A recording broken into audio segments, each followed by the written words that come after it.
You've probably seen this painting called Fight Between a Tiger and a Buffalo by Henri Rousseau. It is part of a collection of jungle paintings he created throughout his life. It is undoubtedly captivating. The colors, the drama, the emotion captured in the animals' expressions. It certainly tells a story, which I think makes it a true masterpiece. But if you look at this painting with an analytical eye, or if you know a thing or two about horticulture, you may notice something off about this scene. Specifically, the bananas hanging in the tree above the animals are growing upside down. Well, there's a good reason for that, and I'll talk about it later on in the video.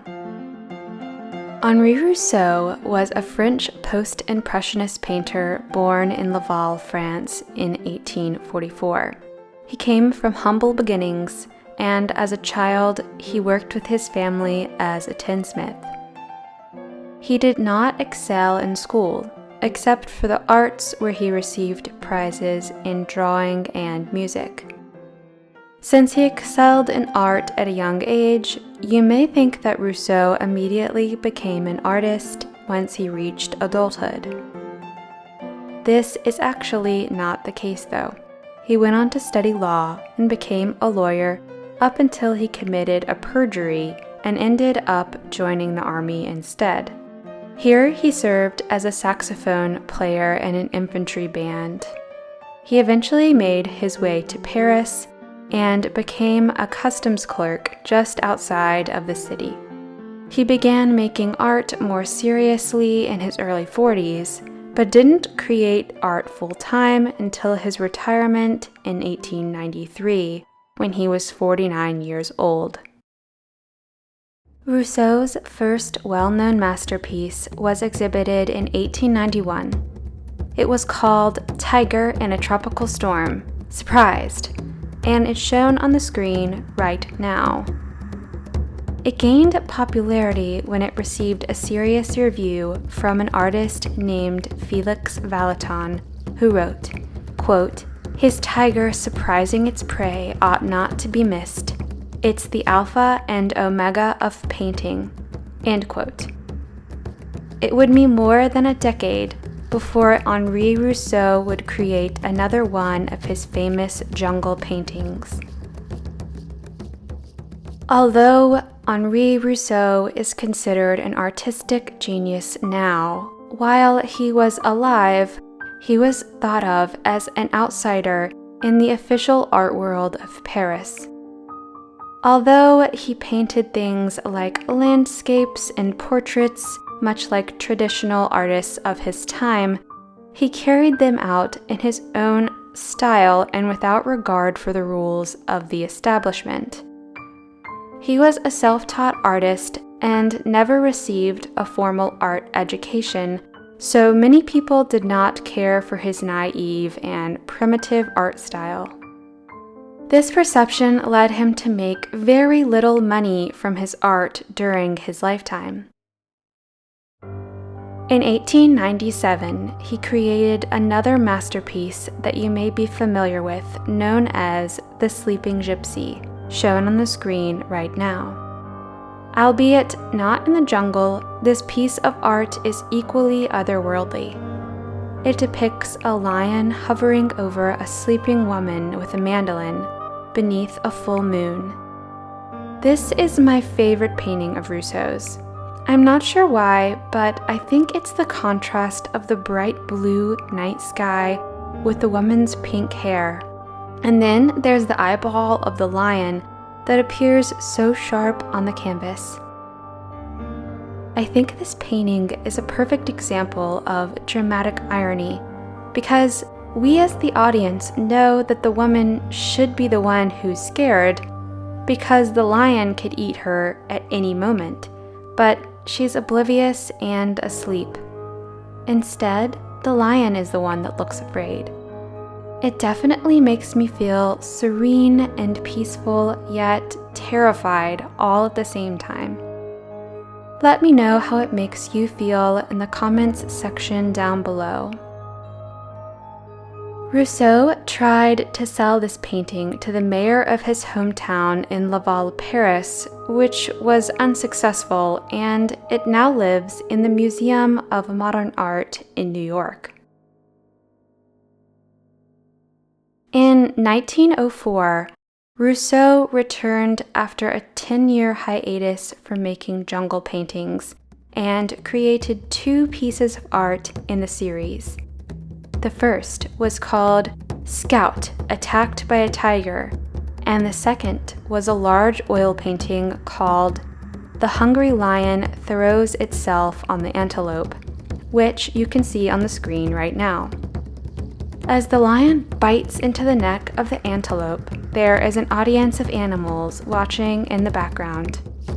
A panther looks on from the right, an owl gazes from the center, grasping a string of meat in its beak. If you glance to the left of the owl, you will spot another bird that is also holding meat in its beak as a dark ape-like figure lingers to the left side of the painting. All this while a deep orange sunset peeks down at the scene from behind the foliage. Art critic and poet Guillaume Apollinaire remarked on this painting, quote, "The picture radiates beauty. It is indisputable. I believe nobody will laugh this year," end quote. Indeed, I would bet nobody laughed that year or any year since then. But wait, remember those bananas that Rousseau painted upside down in the first painting we looked at? Well, would you believe me if I told you that Rousseau never saw a jungle in his life? In fact, he never even left France. It's true. Let me read you an insert from the National Gallery of Art. Quote, "Rousseau was best known for his bold pictures of the jungle, teeming with flora and fauna. Yet this painter of exotic locales never left France, notwithstanding stories to the contrary.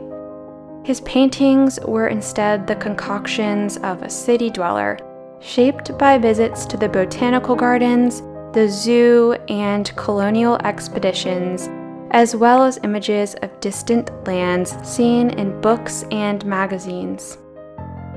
A counterpoint to his pictures of a tranquil and familiar Paris, these images of seductive and terrifying faraway places reflected the desires and fears of a new modern world." End quote. Now how's that for a wild imagination?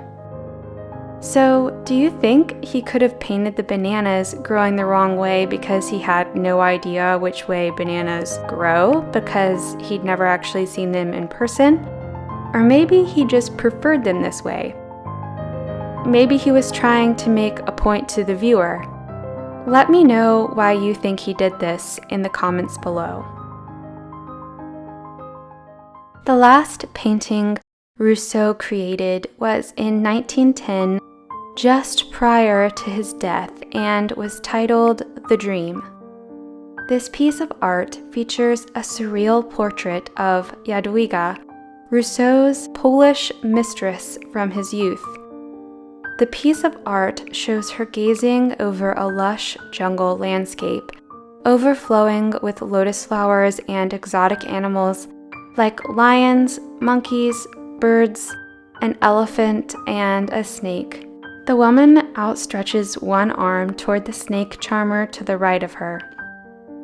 Rousseau suspected this painting would be misunderstood and wrote a poem to accompany it.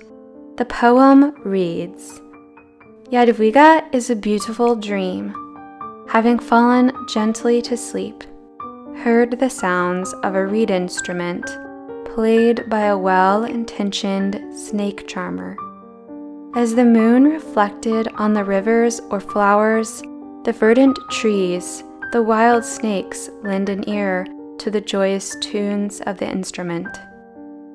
Toward the end of his life, the art world would begin accepting Rousseau's unique art style.